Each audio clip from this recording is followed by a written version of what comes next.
Quelque chose d'absolument sans précédent se déroule en ce moment même au sein du système judiciaire américain.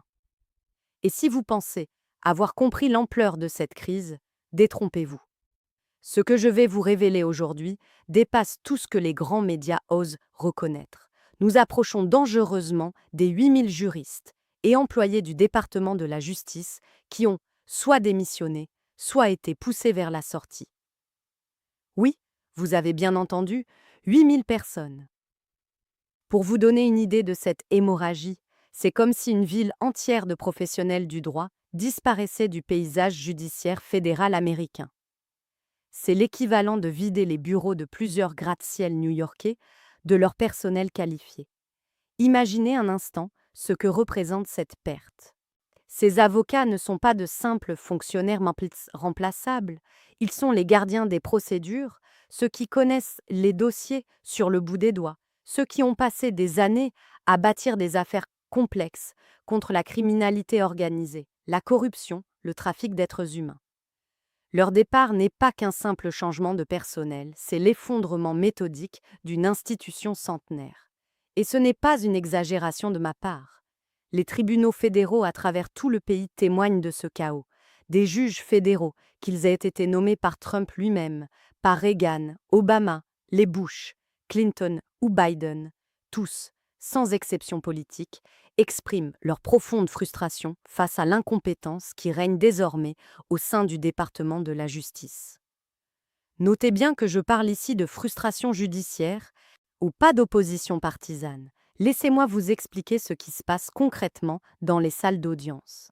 Des magistrats posent bouillantes des questions aussi élémentaires que pourquoi vos documents ne sont-ils pas déposés dans les délais légaux? Pourquoi manquez-vous systématiquement les échéances fixées par la Cour? Pourquoi ne respectez-vous pas les règles fondamentales de la preuve? Pourquoi vos représentants ne se présentent-ils même pas aux audiences programmées? Et ce n'est que le début. Des témoins convoqués par le département de la justice arrivent à la barre en affirmant qu'ils ignorent de quoi traite l'affaire pour laquelle ils sont censés témoigner. Ces mêmes témoins avaient pourtant signé des déclarations sous serment prétendant posséder une connaissance approfondie des faits. Quand les juges les interrogent sur leurs propres déclarations écrites, ils restent muets, incapables d'expliquer ce qu'ils ont eux-mêmes rédigé. Cette débâcle administrative a une cause directe, l'exode massif du personnel compétent. Les avocats restants témoignent ouvertement de leur situation désespérée.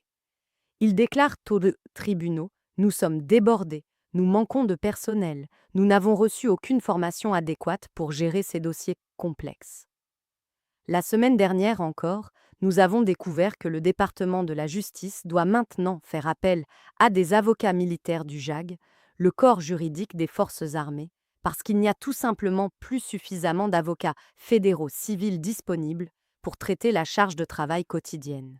Réfléchissez à cela un instant. L'appareil judiciaire du gouvernement fédéral américain est tellement délabré qu'il doit emprunter du personnel à l'armée pour continuer à fonctionner. Et il y a ce cas extraordinaire qui illustre parfaitement l'absurdité de la situation. Une avocate spécialisée en droit de l'immigration a été brusquement transférée pour devenir procureure fédérale, sans aucune formation préalable pour ce rôle complètement différent. Face au juge, elle a littéralement supplié « Enfermez-moi et jetez la clé. Condamnez-moi pour outrage, parce que j'ai besoin de repos.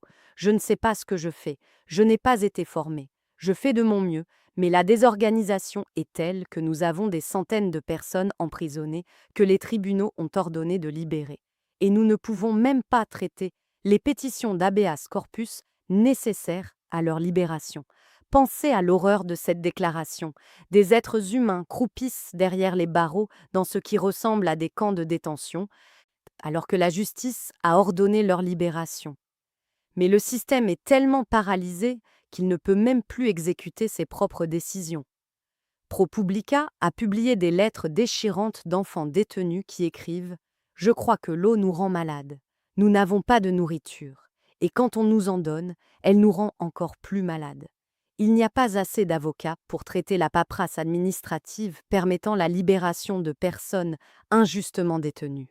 C'est le niveau de dysfonctionnement auquel nous sommes confrontés. » Revenons maintenant à la personne censée diriger tout cela, la procureure générale Pam Bondi.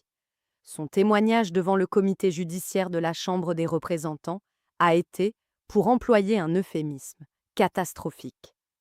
Disons les choses clairement. Merrick Garland, son prédécesseur, se présentait devant ce même comité préparé, répondait aux questions posées, maintenait un décorum professionnel. Il se comportait en chef d'une institution gouvernementale sérieuse. Pam Bondi, elle, est arrivée avec ce qu'on ne peut décrire autrement que comme un cahier de vengeance digne d'un collège. Au lieu de répondre aux questions légitimes des élus du peuple, elle a lancé des attaques personnelles ad hominem contre les membres du Congrès. Un représentant lui demande des informations sur une division spécialisée et sa réponse: attaquer le quartier où il vit. Un autre pose une question sur des documents classifiés et elle répond en brandissant des photos d'immigrants et en politisant un sujet qui n'a rien à voir avec la question posée. Quand on l'a interrogée sur la présence du nom de Donald Trump dans les documents Epstein, 38 000 fois dans les dossiers rendus publics, potentiellement 1 million de fois dans ceux qui ne le sont pas encore, selon le représentant Raskin, sa réponse a été de détourner l'attention en parlant de l'indice Dow Jones. Imaginez la scène. On vous demande de répondre sur l'implication potentielle du président dans une affaire de trafic sexuel de mineurs et vous répondez en citant la bourse. Cette incompétence spectaculaire n'est pas qu'un problème de communication. Elle reflète un effondrement institutionnel systémique. Les membres du Congrès ont interrogé Bondi sur l'état de la division crypto-monnaie du département de la justice. Elle n'a pas pu répondre, se contentant d'éluder avec une photo d'un suspect arrêté dans le Colorado. Le représentant, Negus, qui était lui-même avocat, a alors révélé la vérité. Vous ne pouvez pas répondre parce que vous avez démantelé toute cette division. Elle n'existe plus, permettant ainsi aux criminels spécialisés dans la fraude aux crypto-monnaies d'opérer en toute impunité. Voilà la réalité du département de la justice sous cette administration, des divisions entières construites au fil de décennies pour lutter contre des formes spécifiques de criminalité, purement et simplement supprimées. Les juges fédéraux expriment désormais publiquement ce qui était autrefois impensable. Nous ne pouvons plus faire confiance aux représentants du département de la justice. Cette érosion de la crédibilité institutionnelle est progressive mais inexorable. D'abord, quelques remarques polies sur des retards mineurs. Puis, des réprimandes plus fermes. Maintenant, nous en sommes à des magistrats qui déclarent ouvertement que l'intégrité, la compétence et la fiabilité du département ont complètement disparu. Cette confiance était une ressource essentielle, pas seulement pour le fonctionnement du système judiciaire, mais pour la sécurité publique dans son ensemble. Quand un juge peut compter sur la parole d'un procureur fédéral, tout le système fonctionne plus efficacement. Cette confiance vient de s'écraser du 100e étage et a explosé au sol. Et personne ne sait si elle pourra jamais être reconstruite. Regardez ce qui se passe avec l'Immigration and Customs Enforcement, l'ICE. Le juge en chef de Minneapolis a déclaré le mois dernier que cette agence avait violé plus d'ordonnances judiciaires en janvier seulement que la plupart des agences fédérales n'en violent durant toute leur existence. Lisez bien cette phrase encore une fois. Plus de violations d'ordre judiciaire en un seul mois que certaines agences en commettent en 50 ans. Pourquoi cette désobéissance flagrante aux tribunaux? Parce que les responsables de l'ICE savent qu'ils ont le soutien politique au plus haut niveau. Ils savent que le président, et donc Bondi, et donc le procureur général adjoint Todd Blanche couvriront leurs actions. Bondi a récemment déclaré qu'elle enquêterait sur un second meurtre commis par des agents de l'ICE. Bien sûr, normalement, cela signifierait une enquête crédible et rigoureuse.